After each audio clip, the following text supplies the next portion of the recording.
As a baseball player, you have to compartmentalize a lot. How do you deal with those emotions, but also know that there's still a task at hand on the field here in South Carolina? I know these past 3 days, well, 2 days ago, yesterday and today, really big for guys here, including myself.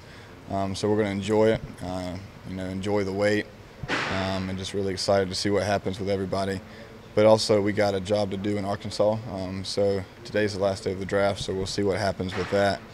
But once it's over, we're going to get back focused on preparing for Arkansas and going out there and doing a job. Where were you yesterday? Were you waiting by the phone, or where were you when you got the call?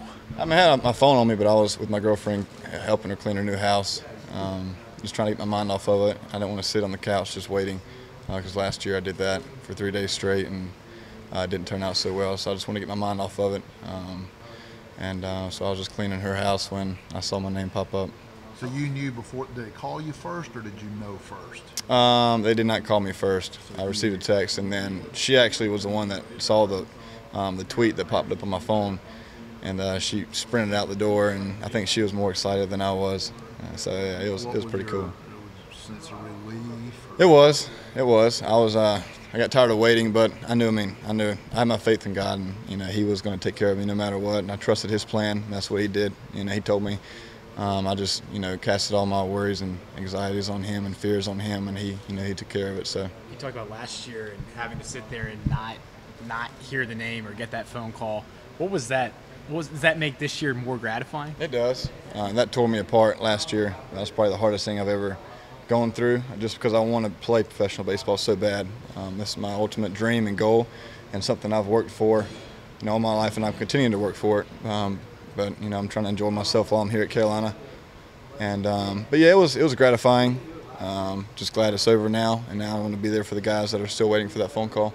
Were you with injuries and everything else going on? Did you ever think about leaving here at any point? Oh, not at all. Not at all. I knew that I was going to face adversity, and that's part of baseball. You're going to face adversity, and I think the successful players, what separates them is how they handle that adversity and how they bounce back. And so I think my family and friends and coaches and everybody that's helped me through that adversity and injuries and not getting drafted last year, so they've been there for me through it all, and I can't thank them for enough. That first Arkansas series seems like so long ago. What have you and your teammates learned about yourselves since then? We know that we can compete against anybody. Florida, Arkansas, LSU, all those great SEC teams, the best competition in the country. So we know what we can.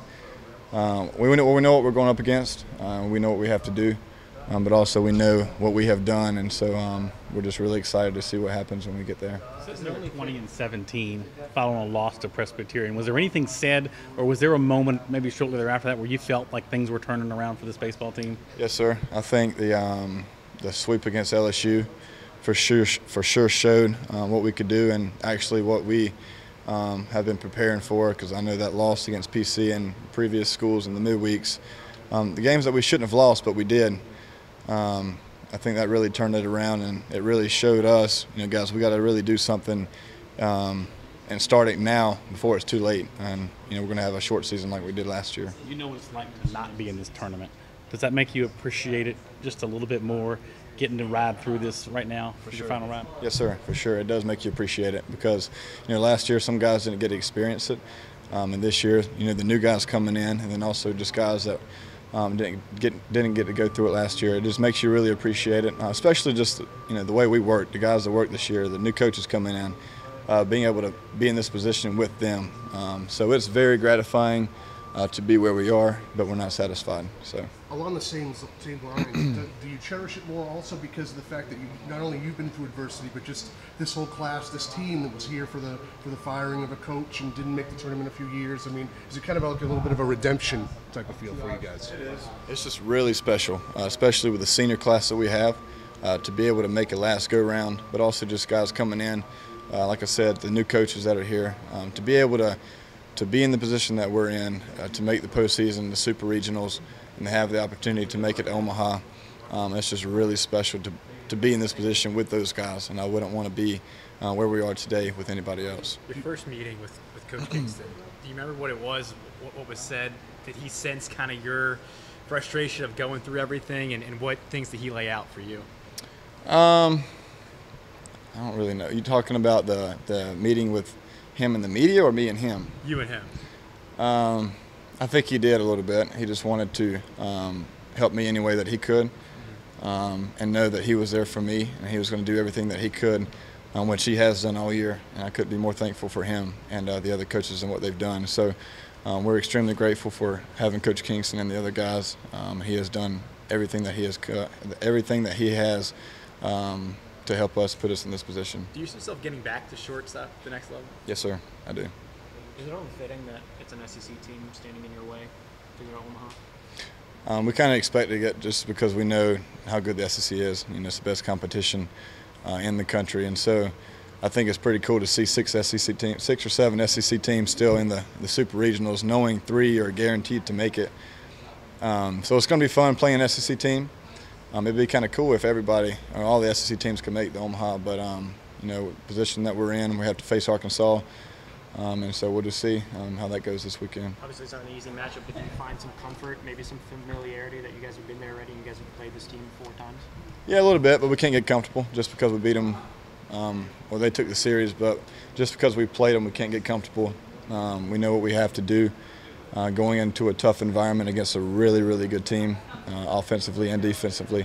So we're going to, prepare this week and give them our best shot this weekend. Since they are the favorite, I guess, technically, do you feel like with it being at home, their home, and being the favorite, that they have more pressure on them and you guys can just swing freely and be loose?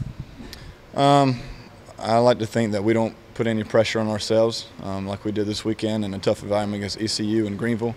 That was a really tough environment, but, Coach Kingston spoke with us and really kept us focused on the game in the present moment, and just that we have the team that we have here, and we have to, rely on that. Don't get outside, or don't worry about the outside noises and stuff. Just focus on the task at hand. And so I know he's going to prepare us this week for that, which is going to be even a tougher environment.